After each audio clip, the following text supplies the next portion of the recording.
Tourism takeoff. New tonight on Our News Live at 7. Visitor arrivals in 2022 top 7 million. And now officials are expecting an even better 2023.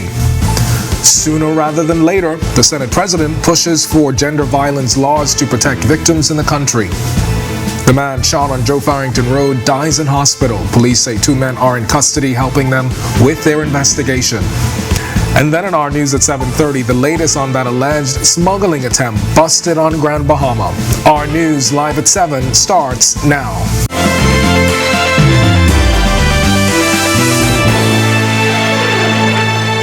Welcome to Our News Live at 7. Thanks for joining us tonight. I'm Kindino Knowles. The homicide count climbing again following a shooting on Joe Farrington Road. Investigators telling Our News that officers heard gunshots while on patrol in the area.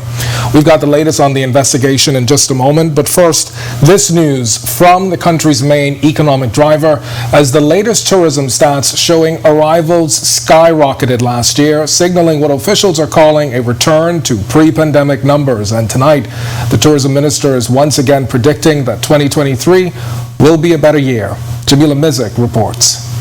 2022, another record-setting year for tourism as more than 7 million visitors came to the country. Tourism Minister Chester Cooper thanking stakeholders for the collective effort, as the only other time the Bahamas has seen these numbers was back in 2019. 7 million passengers is really a marketplace for the expansion of the economy and for the empowerment of Bahamians, and that's how we hope to look at it. Now the tourism minister confirming that most of those numbers are first-time visitors, and their hope is to get those persons to return to our shores. We've increased our numbers and improved over 2019 in many of the major islands of the Bahamas, in Andros, in Cat Island, Eleuthera, Exuma. Grand Bahama and Abaco are trailing slightly. They're around 80% of pre-Dorian, pre-pandemic levels. So the reality of it is that our 16-island destination message is also working. The lion's share of those visitors were cruise passengers, and Cooper says as the Nassau Cruise Port prepares for its grand opening in May, he hopes it is a driver for the redevelopment of Bay Street. We spent a lot of time already speaking with the stakeholders. We have issued demolition orders for 9 of the buildings east of East Street. We are talking with the art community to see how we might be able to do some beautification works. We're spending significant sums for remedial work, like cleaning and beautification, but we need everybody to play their part. Reporting for Our News, I'm Jamila Mizik. Thanks, Jamila. And to watch that story again, you can head over to ournews.bs, and then in Our News at 7:30, you will hear from vendors who spoke with our Marlena Leonard about the trickle down from those arrival numbers. And still talking tourism, after the closure of the iconic Landmark Hotel was announced last year, the tourism minister says the British Colonial Hilton is expected to reopen this summer. Work is actively going on the British Colonial Hilton. We need to get an update from the developers, but we're anticipating that parts of the hotel will be open during the summer months based on the most recent information received from the owners of the resort, and they are pushing to have the hotel fully opened by the end of the year, by the winter season. All right, and now to the latest from investigators on that brazen daylight homicide on Joe Farrington Road. Just after 11 o'clock this morning, officers say they heard gunshots while on patrol in the area and observed 3 men in pursuit of another man as they fired shots, killing the victim. Head of the Central Investigations Department, Chief Superintendent Michael Johnson. 2 of the suspects got into a small Nissan vehicle and attempted to flee, but was again stopped by these officers. They was able to arrest one of the males, where a firearm was recovered. A short while ago, the second individual was arrested in bushes. The Chief Superintendent doubling down on their commitment to fight crime. This is what the Commissioner speaks about when he speaks about saturation patrol. Even if we are not able to prevent these incidents, we would be in a position to catch these culprits, and that just what occurred today. This culprit that was shot, again, we are saying that these are persons who are on bail for serious offenses and continue to commit crimes of this nature. So again, I must give kudos to those officers. They attached to the Elizabeth State Police Station for their quick work, bravery, and quick response. All right, and while investigators are still probing this latest shooting, a 21-year-old man was arraigned in connection with a recent murder on Abaco. Dundastown resident Dane Guillaume, who is accused of the murder of 28-year-old John Matthew of Marsh Harbour, making his first court appearance on Monday. Prosecutors say Matthew was gunned down on January 16th, just after he arrived at a home in Bahamas. Guillaume was not required to enter a plea, and bail was denied. He's been remanded to the Department of Corrections and is due back in court on June 12th.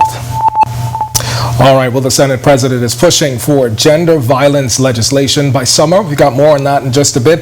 But for now, we head over to meteorologist Greg Thompson. He's in the Weather Center with a look at temperatures across the islands. Greg?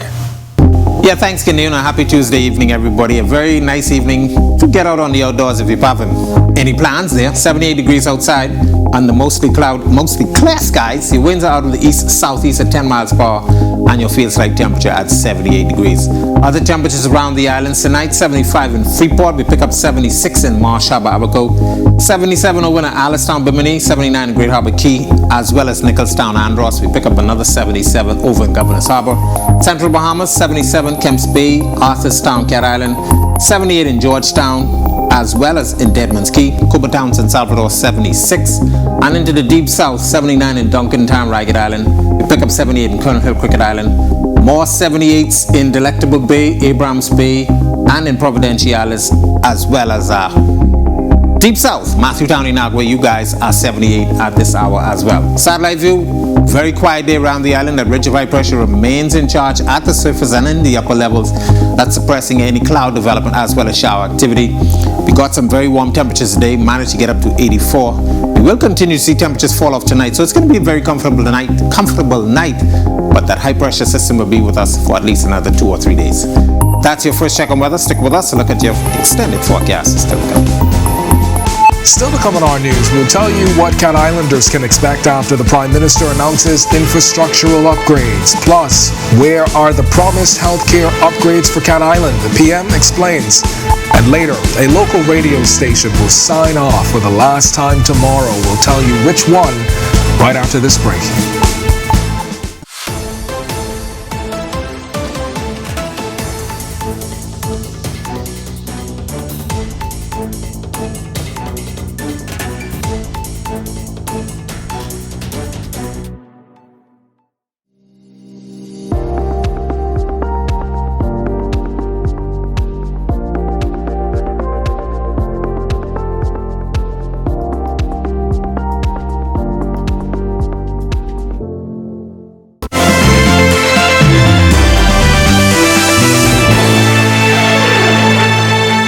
The Senate President says she wants to see the gender-based violence bill passed in both houses of Parliament before August. In this report, our Joshua Williams explains why she's pushing for that timeline.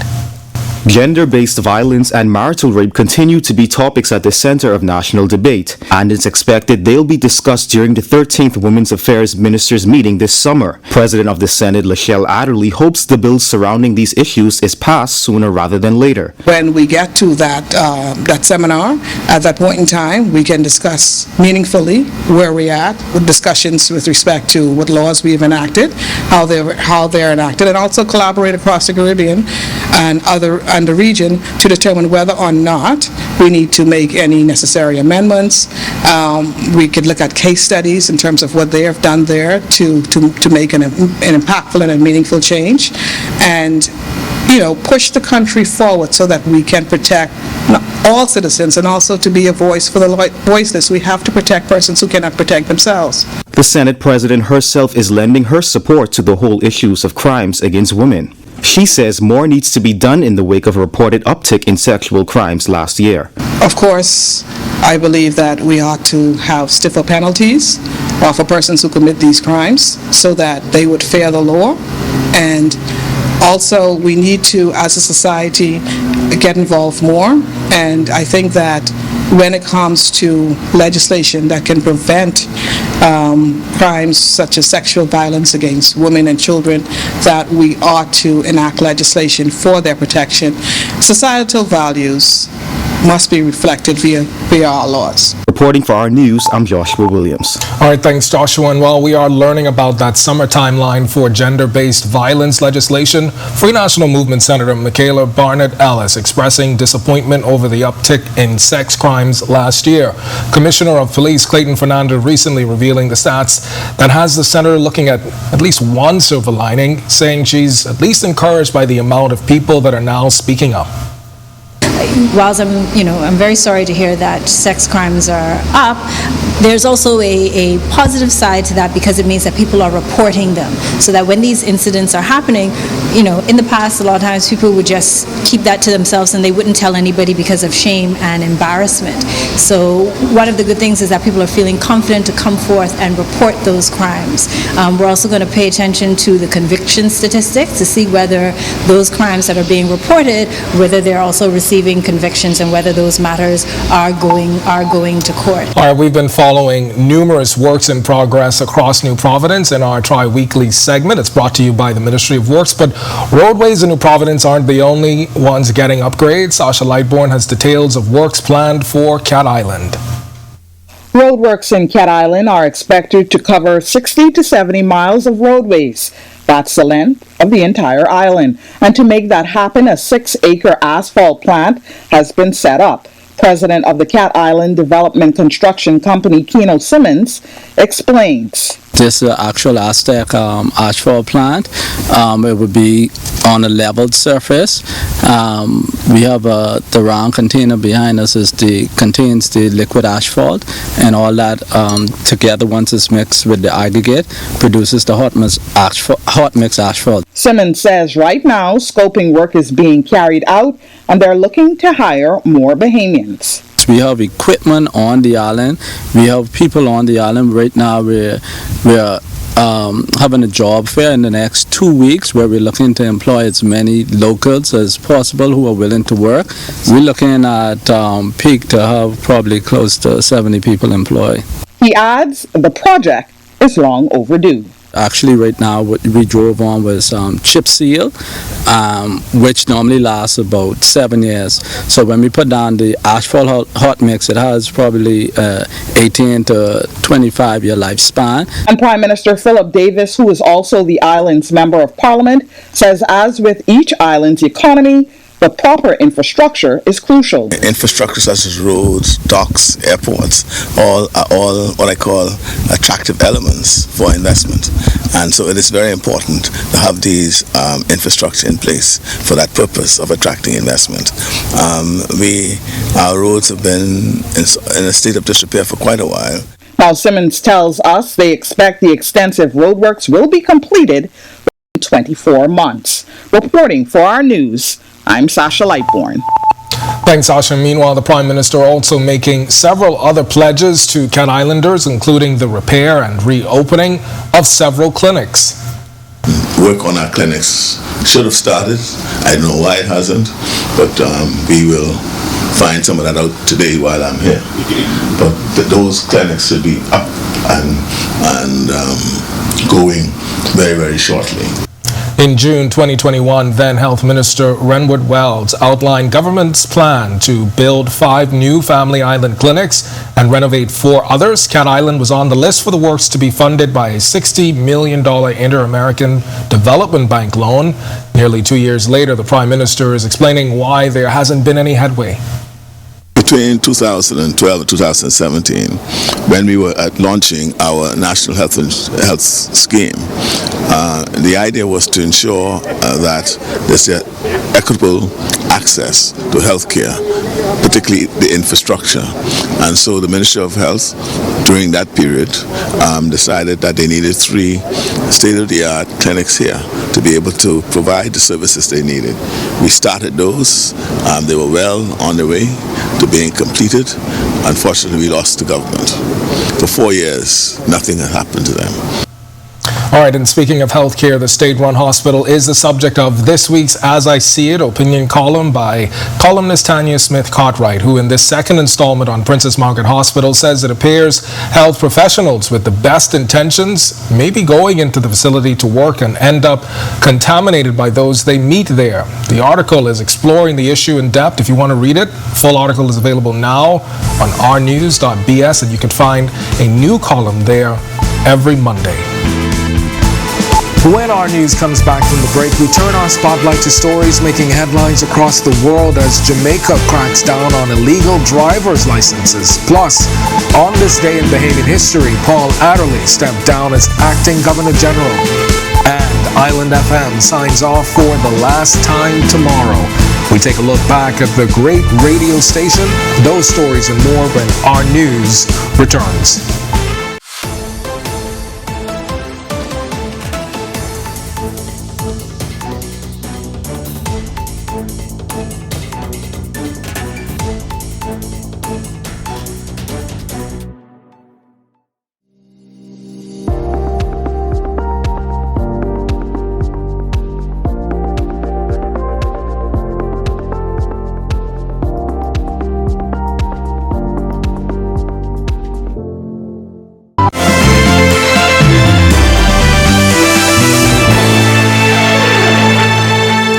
This is our news. Welcome back. We turn our attention now to stories making headlines across the world.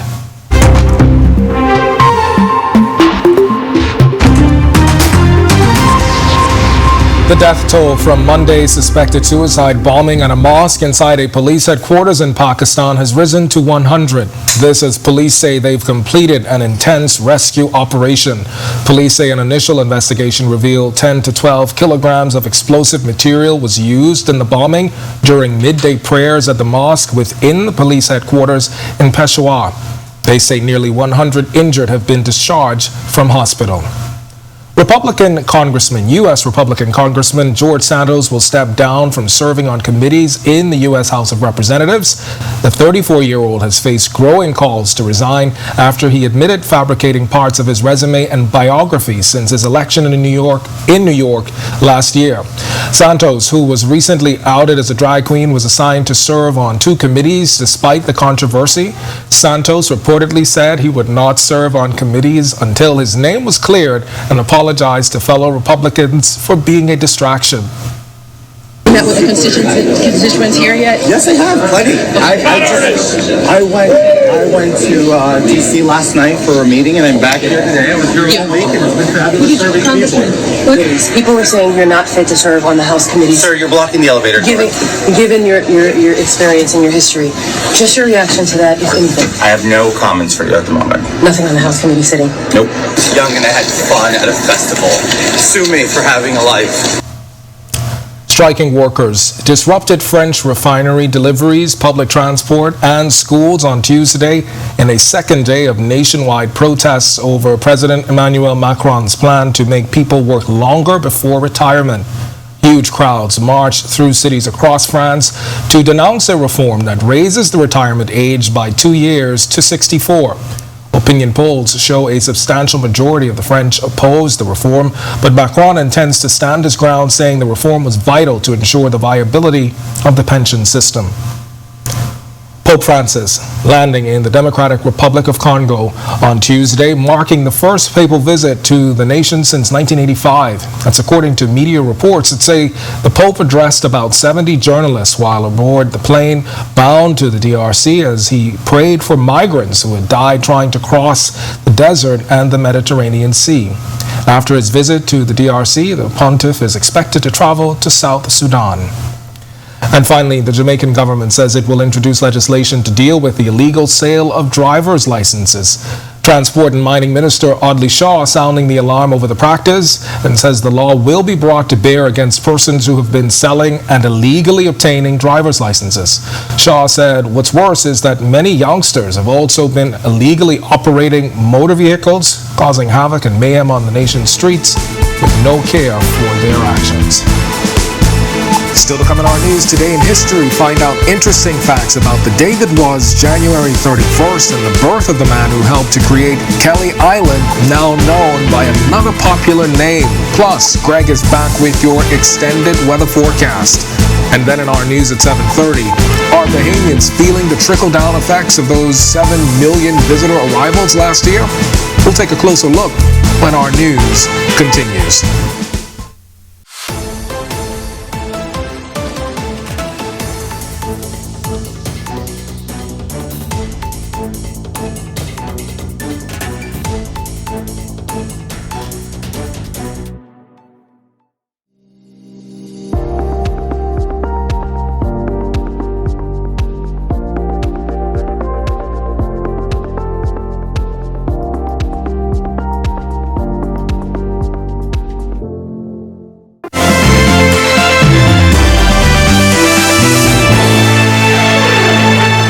Welcome back to our news. It's time now to turn our spotlight on events that shaped the day that was January 31st. Take a look.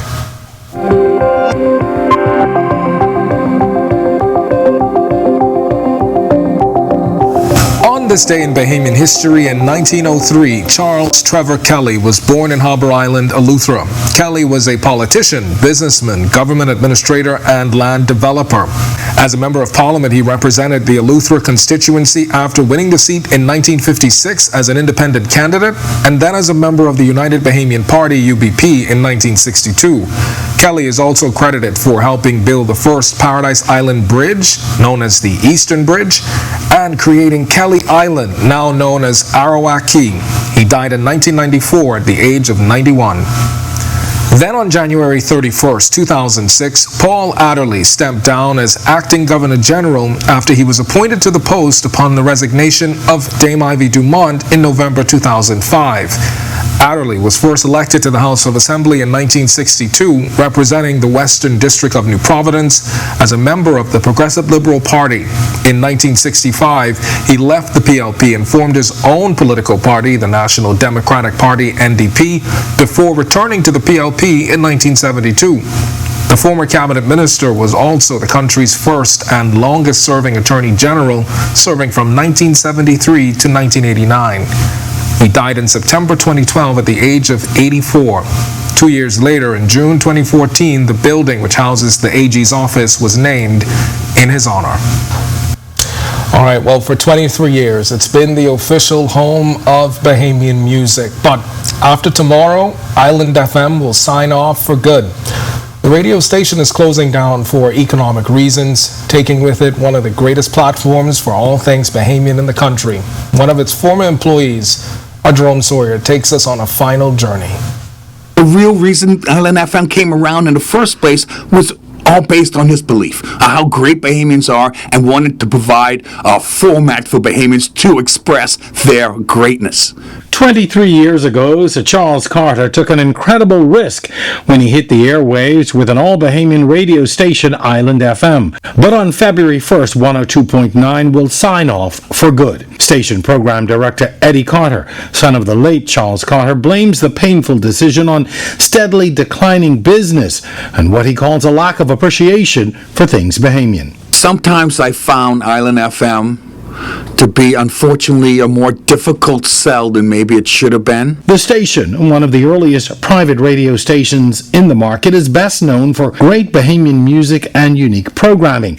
In fact, it hosted the only political debate between the two major party leaders in 2002, a feat yet to be revisited.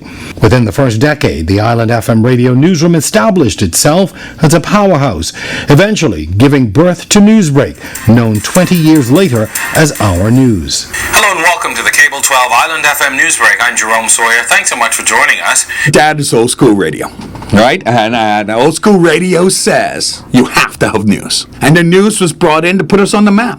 I mean, Dad firmly believed that news would, and I think it did. And if you look at the talent that has come through this news department, I tell you, if you assembled them all in one room, you'd have the who's who of news today and yesterday. Its closure, in many ways, the end of an era and a dream. The junior Carter says he hopes Island FM reemerges one day in the future in a different form, but still as a platform for great Bahamian music and talent. Reporting for Our News, I'm Jerome Sawyer.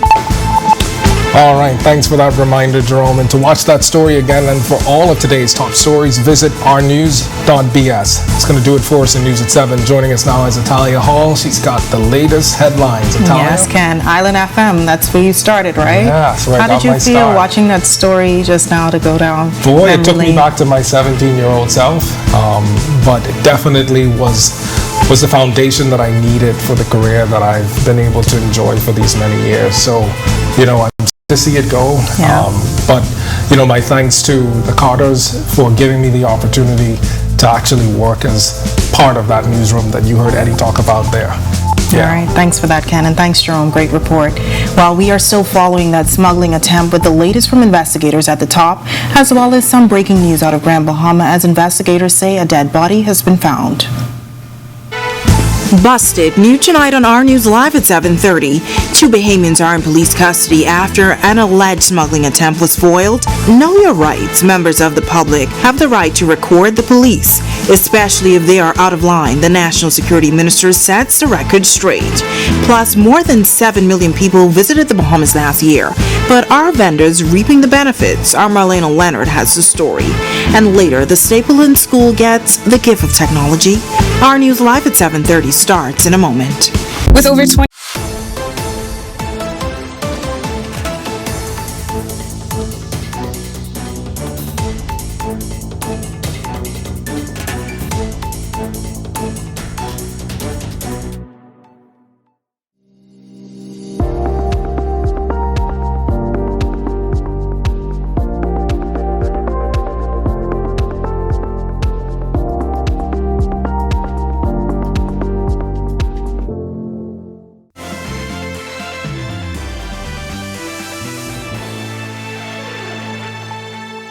Welcome to Our News and thank you for joining us. I'm Italia Hall. This is in as police on Grand Bahama are investigating the circumstances surrounding a decomposed body that was found on the island this afternoon. Police telling Our News the body was in a dilapidated building in the International Bazaar. Now, based on the state of decomposition, police say they cannot determine whether the person is male or female, but confirm that foul play is not suspected. This is a story that we will continue to follow. Well, arrests have been made in that failed smuggling operation that took place in waters off Boodle Bay, West End on Monday morning. We understand that 2 Bahamian men who are residents of West End are in custody. The 27 and 35-year-olds were reportedly captured on shore near where the vessel capsized. A vehicle belonging to the alleged smugglers contained food, clothing, and other essentials, including toiletries, were found nearby. Now, the men are facing smuggling and other serious charges as 11 Haitian nationals, including a pregnant woman, as well as 2 Chinese nationals, 2 Ecuadorians, 3 Grand Bahamians, and a man from New Providence were all rescued by police. Reports say the 19 people were headed to the United States when a 33-foot Blue Midnight Express began taking on water. The alleged smuggling vessel is similar to a boat that was recently reported missing in Abaco. Well, a recently released convict is back behind bars after being accused of a crime spree. Stephen Green was arraigned on attempted robbery, attempted housebreaking, stealing, and receiving when he appeared before Magistrate Algernon Allen Jr. Prosecutors say Green began his crime spree when he attempted to rob Rebecca Walker of a black backpack containing $100 last month. He also faced a charge for allegedly spraying Dan Walker and Christine Barochin with mace. On January 17, prosecutors say Green robbed Shari and Michael Gluckman of $2,000, 2 cell phones, an American driver's license, and 2 bank cards at gunpoint. 4 days later, on January 21st, Green allegedly robbed Ross and Teresa Salmon. The following day, Green allegedly robbed Nicholas and Janice Maris. Green was also charged with breaking into the home of Neil Dames at Bayview Drive on January 14, 2023. He allegedly stole appliances. Now, Green was denied bail and returns to court on March 21st. Police in Grand Bahama need your help finding a 34-year-old man who they believe is responsible for sexually assaulting a 23-year-old woman. Reports reveal that around 1:30 a.m. yesterday, police were notified that a woman was found lying in the street at Deadman's Reef, West Grand Bahama. According to reports, the victim, who was in and out of consciousness, was catching a ride with a man she knew when she was attacked and sexually assaulted. She had injuries to the body and face and was taken to the Rand Memorial Hospital, where she was treated and discharged. Police are searching for the suspect, who they believe is a resident of Deadman's Reef, West Grand Bahama. Well, the public has a right to record police. That's according to National Security Minister Wayne Munro, who told reporters ahead of today's weekly cabinet meeting that when police overstep their boundaries, the public has a right to complain. If you record the police doing something that's untoward, you have an obligation to come forward with the recording, because nobody will be judged on a part of a recording.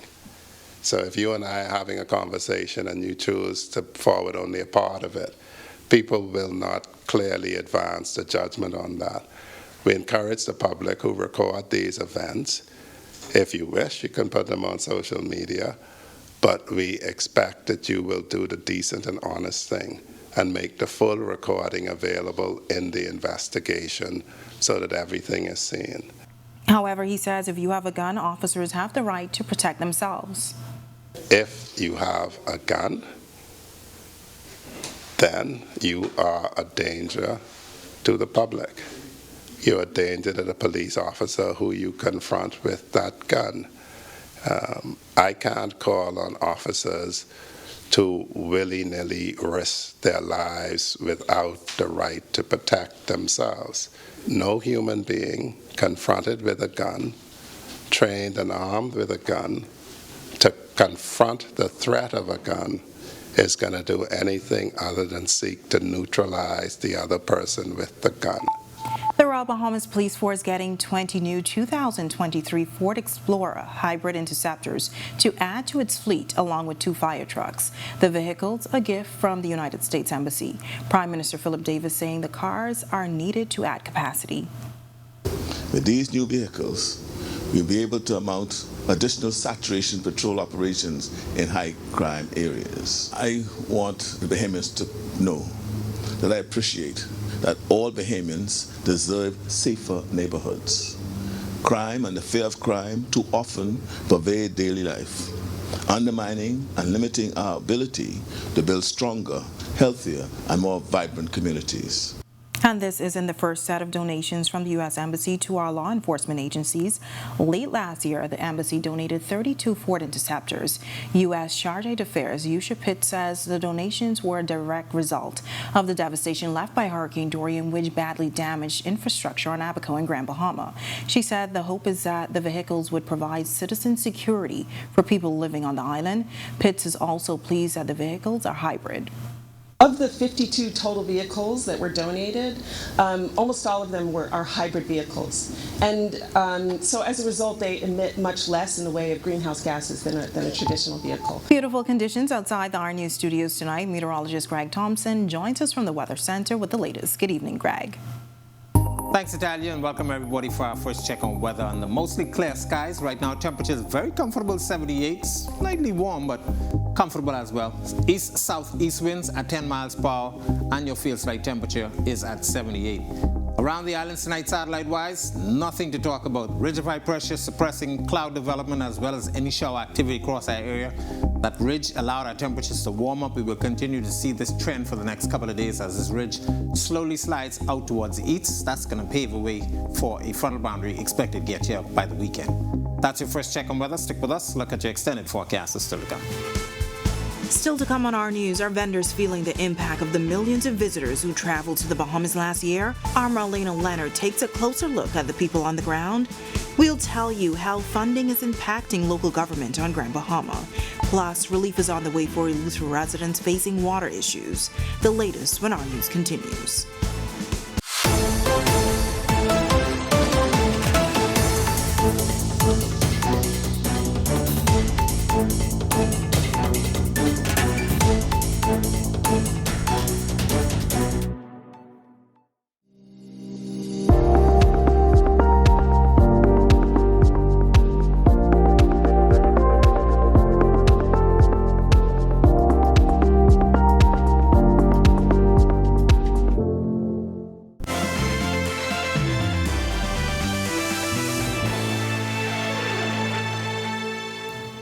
tourism industry seeing record arrivals last year, our Marlena Leonard spoke to vendors about the industry and visitors about what draws them to the Bahamas. Recently released statistics say over 7 million visitors hit our shores last year, but are vendors feeling the difference? For the most part of it, we've had some good days for sales. Has been up. We've seen a decrease from time to time. Sales has been good. I've seen an increase in the last 6 months. It's a notable spike, but a lot of them are not doing much. Some doing, but most of them are not doing anything. Just going on the beach and swimming and going on tours, and that's it.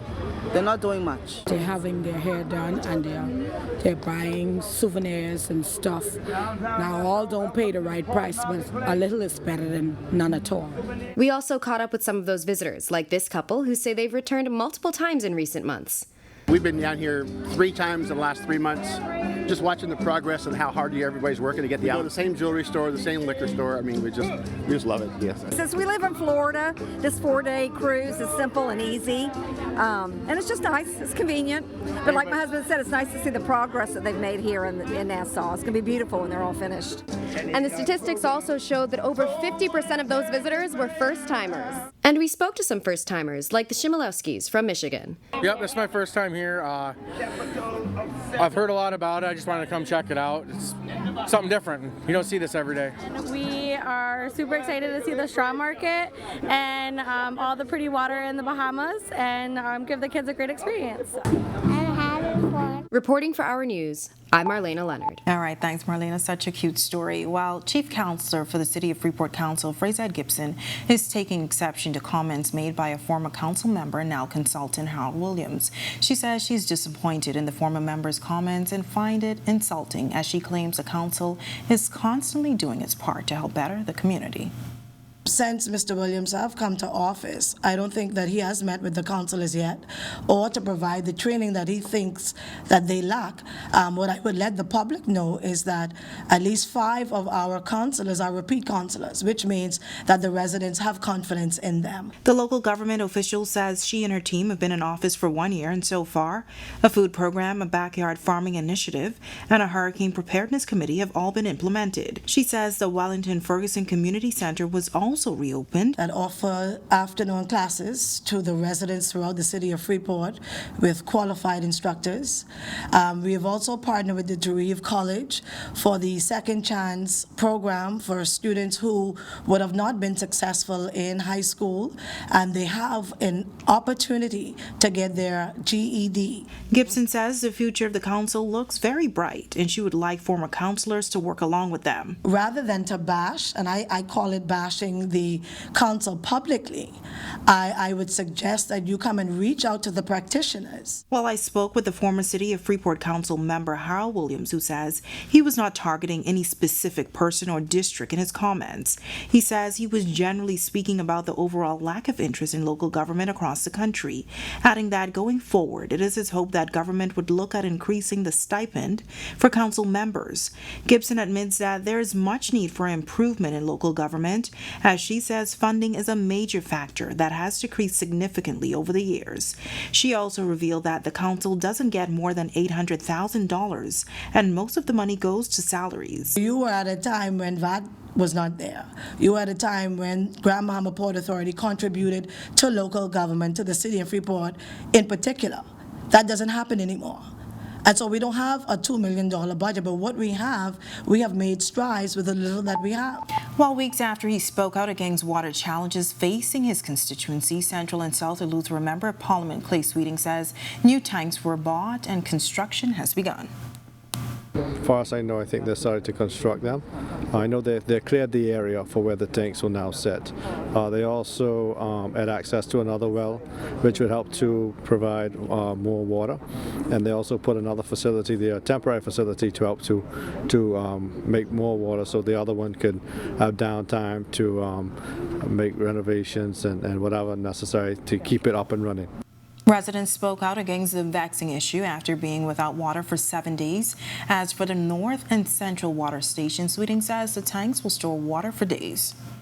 the North Eleuthera station as well as Central Eleuthera, water and sewage secured large tanks.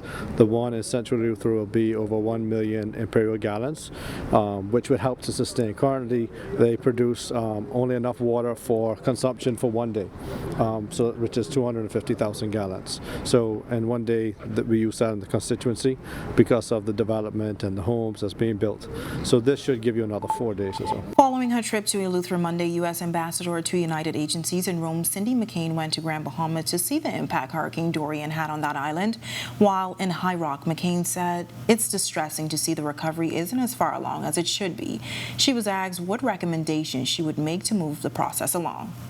Also heart-wrenching to see that we're not as far along as we should be in the help that we should be supplying to this particular part of Bahamas. From what I understand, the majority of the farmland was lost here, and so that would be something that I think that we could take to FAO and other organizations within the UN system and outside the UN system, also public-private partnerships to help rebuild the land and rebuild the agriculture that was going on here. Now, it's been just over 3 years since the monster hurricane ravaged Abaco and Grand Bahama. McCain says if countries can come together on climate change, then maybe the impact can be lessened. But we can at least lighten them to the point that we don't have this. We'll have a heavy storm, but not a devastating storm, which is what this was. And climate change is a large part of that reason. When our news comes back from the break, a donation lights up the faces of students at the Stapleton School. Plus, coming up in Sports for Tonight, Jazz Chisholm on the cover of MLB The Show. We'll give you details and so much more just ahead in sports. Plus, how is the weather looking as we welcome February? We have all of the details when our news continues.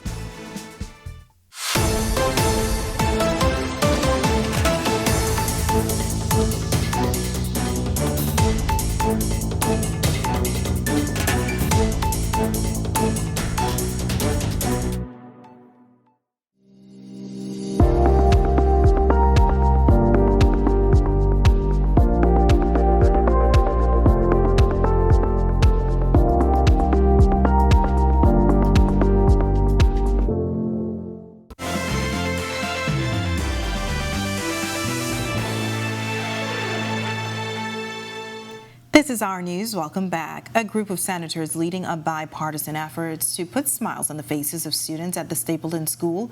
Those senators made a donation of classroom projectors. Senate President Lachelle Adderley offering words of encouragement to the students.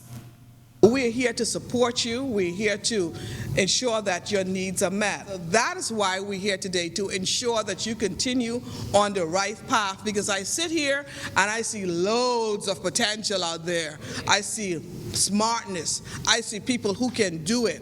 I see people who learn a little differently, but that does not mean that you cannot be successful. Unker says the projectors will go a long way with assisting the institution that caters to students with special needs. Educational instruction is delivered by technological means. So our students, they shouldn't be left behind. They should be included as well. And they learn through technology as well. Our teachers are the best and the brightest. I'm telling you, our special education teachers here at Stapleton School, they are the best. And they will be better able now to deliver instruction through having the projectors. Jazz Chisholm is back in the spotlight again, this time for being the first Bahamian to grace the cover of the show video game cover. The show, equivalent to NFL's Madden or NBA 2K, is Major League Baseball's premier video game. Jazz, who is back in Miami, spoke to Our News about this latest achievement and always putting the Bahamas on his back. Who wouldn't want to be the first in something, you know what I mean? So like I always told myself that I'm gonna make history some way, somehow. So, and this is the way. It's something that you can't stop the excitement. You know what I mean? Like it's just a dream still going on in my head. And he says he has bigger plans for himself and the local game here at home. I'm trying to go win an MVP. You know, take my team to the World Series. So that's the plan every year. I mean, I'm going to have a couple of camps throughout the year now instead of just one at the end. All right, sounds great. Well, Bahamian MLB player Jazz Chisholm is the face of a popular video game. Meanwhile, another double-double for DeAndre Ayton as the Suns win and local soccer action picks up with a Mingos win. Here's Marcellus Hall with a check on sports.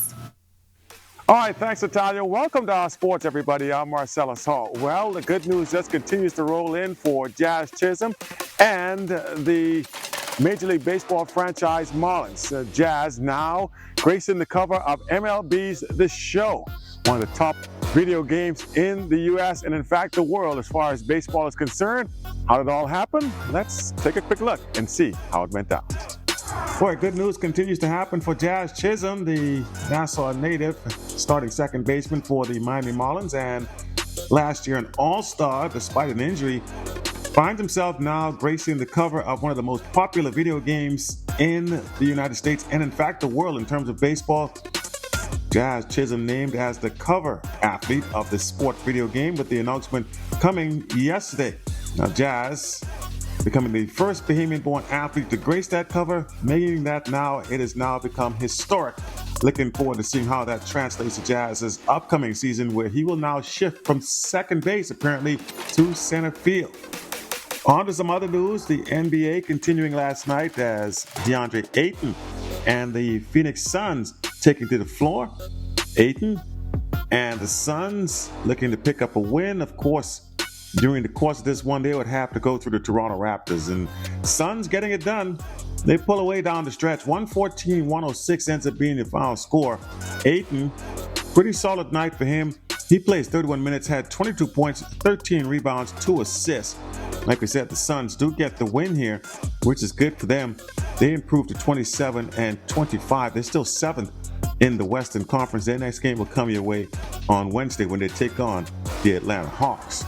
And from soccer, or football if you will, UB Mingos in action as they took to the pitch, if you call it that these days. The pitch is what they call it in English terms. And, well, this was a pretty good game for them. The game getting going, the UB Mingos getting by the Renegades 3-0 with one penalty kick and one goal by Ronaldo Green and a goal by Josh Johnson. Head coach Dion Gadet, proud of the squad and loving the tenaciousness the team brought during the second half.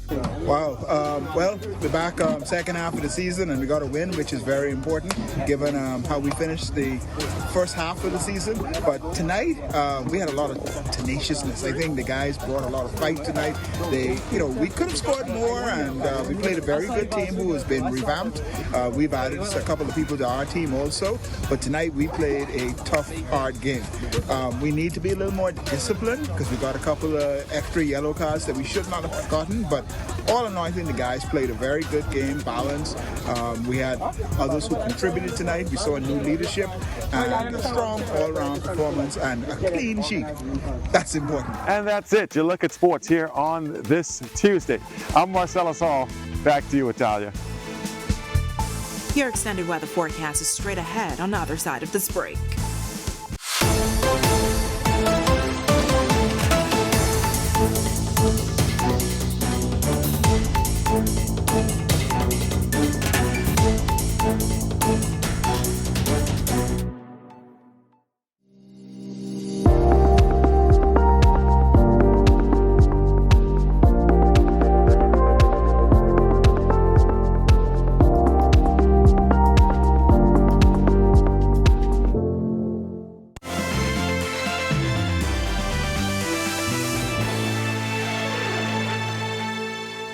Welcome back to our news. We're hoping these pleasant conditions continue through the week. Greg is back in the Weather Center with a look ahead. Yeah, thanks again, Natalia, and welcome back, everybody, for our final check of weather. Ridge of high pressure dominating our weather, keeping us rather warm and quiet weather-wise. Not much happening. Clouds are being suppressed and any shower activity really not happening out there. That ridge will continue to keep all the weather systems to the north, really across the southeast United States. System now across that area is now providing quite a bit of activity across that area. Showers, isolated thunderstorms, as well as some snow and some ice and sleet associated with the system. But as that ridge slides out towards the east, we're going to see a frontal boundary getting here sometime by the weekend. A couple isolated showers expected with that, but not really much in terms of any significant weather. Future forecast map showing nothing really happening across our area. A couple isolated showers out there, but high pressure will continue to suppress most of the activity across our area throughout the next couple of days. Boating forecast for the northwest and central Bahamas tonight to tomorrow. Caution flag in place for you guys. We still have some swells out there. East to southeast winds at 10 to 15 knots, seas running 2 to 4 feet, but up to 6 feet in swells, and those will be mainly along Atlantic exposed shorelines. Your low tide will be at 10, 11 tonight. For the southeast Bahamas, caution flag in place for you guys down there as well, but your winds more east-northeasterly at higher speed, 15 to 20 knots, and your seas will be running 4 to 6 feet over open waters. Here's a look now at your national forecast.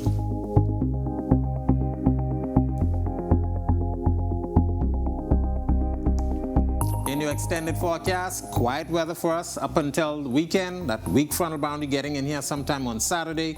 Couple isolated showers expected, but that temperature profile will continue to hang out in the 80s. Warm temperatures expected for the remainder of the week, and very comfortable nights expected.